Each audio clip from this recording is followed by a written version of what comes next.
10 scary paranormal games you should never play.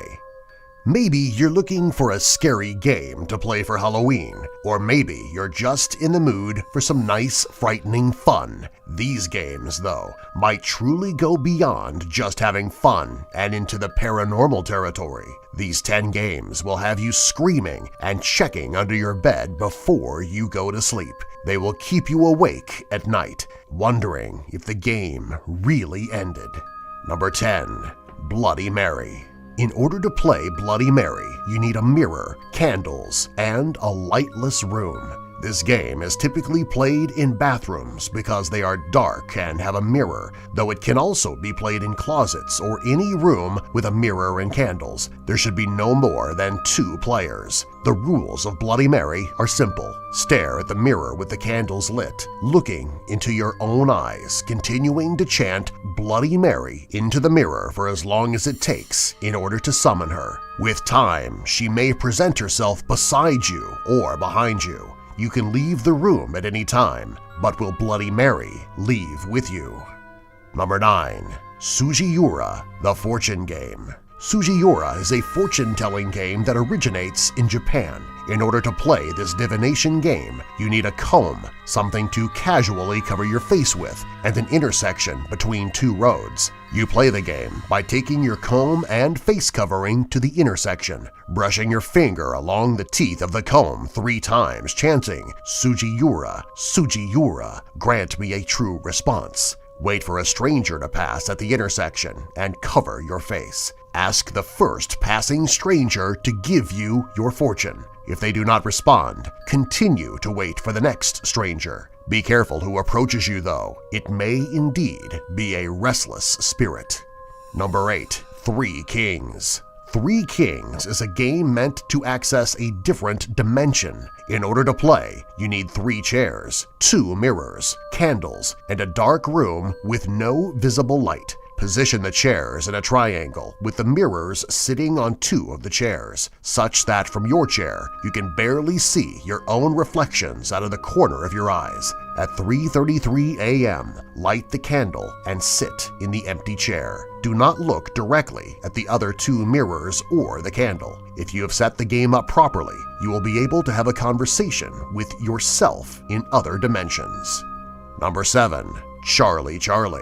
Charlie Charlie is another fortune-telling game. In order to play, draw a cross and then write "yes" in the top left and bottom right corners of the cross, and then write "no" in the top right and bottom left corners of the cross. Place 2 pencils with the left-right pencil on the bottom and the up-down pencil on top. Chant "Charlie Charlie, can we play?" twice out loud. The pencil will move to select either yes or no. If the answer is no, immediately stop playing the game. If the answer is yes, then you may proceed to ask Charlie more questions. Number 6. Ouija Board. The Ouija board is a classic and the only game on this list that you can buy at your local store. Ouija boards have a long, contentious history about their purpose and origin, but many have had terrifying paranormal experiences directly connected to their use of the Ouija board. When using the Ouija board, there should be at least 2 people using it. The rules of the Ouija board are simple. Each player has both of their hands, or one of their hands if there are a lot of players, on the planchette included in a game set. Each player asks the Ouija board a question, and the planchette will move to spell out the answer. To this end, a person may need to write down what the board is spelling in the case of a long answer. Do not ask the board for the name of the entity you are speaking with or how you will die. Answers to these questions may cause a decrease in quality of life or worse. Number 5. Hide and seek in the dark. While there's not necessarily any specific ritual that creates a paranormal experience in this game, it's still a scary experience and can be made to be even more scary when played in the woods, an old abandoned building, or after having summoned something ancient and evil into the house earlier. Hide and seek in the dark is best played in a large, relatively clean building or area so that players have plenty of room to move and hide but don't have to worry about being tripped by debris and hurting themselves. The last thing you want to hear is your friend's voice screaming for help from the darkness. Number 4. The corner game.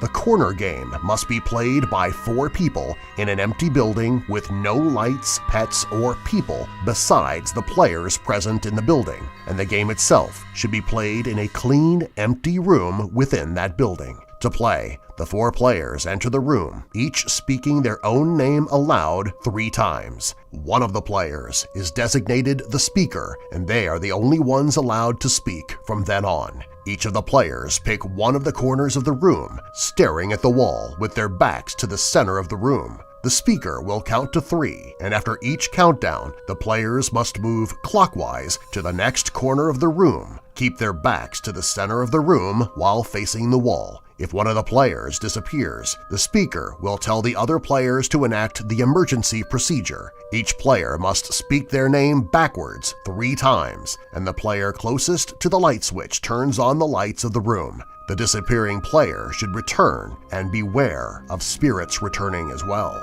Number 3. The closet game.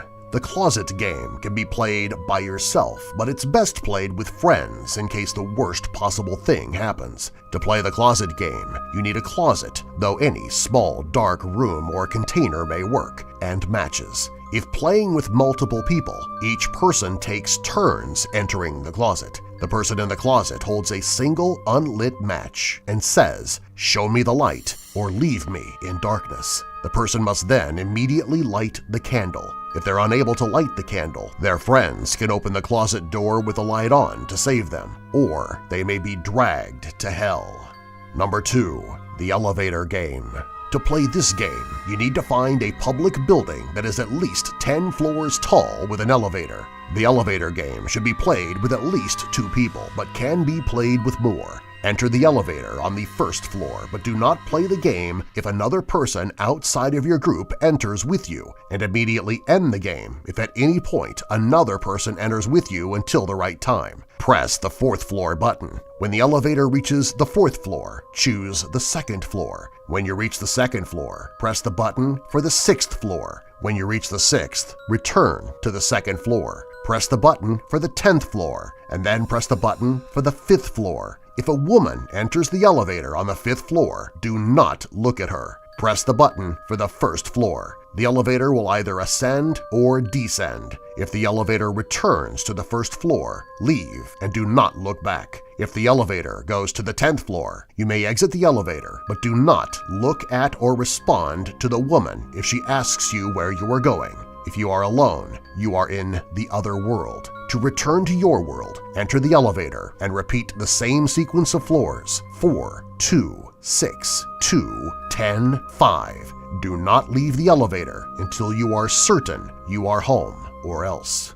Number 1. Midnight Game. Gather all the players around just before midnight. They must write their full names on slips of paper, prick their fingers with a needle, and dab the paper slips with a drop of blood. Turn off the lights of the house and place the paper slips in front of a wooden door. Light a candle and place it on the paper, being careful that it won't fall. Knock on the door 22 times, being sure that the 22nd knock falls at exactly 12 a.m.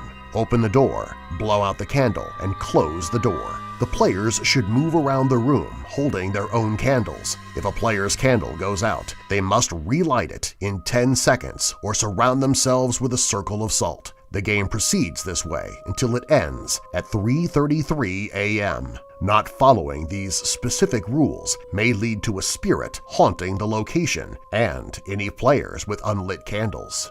Subscribe for more.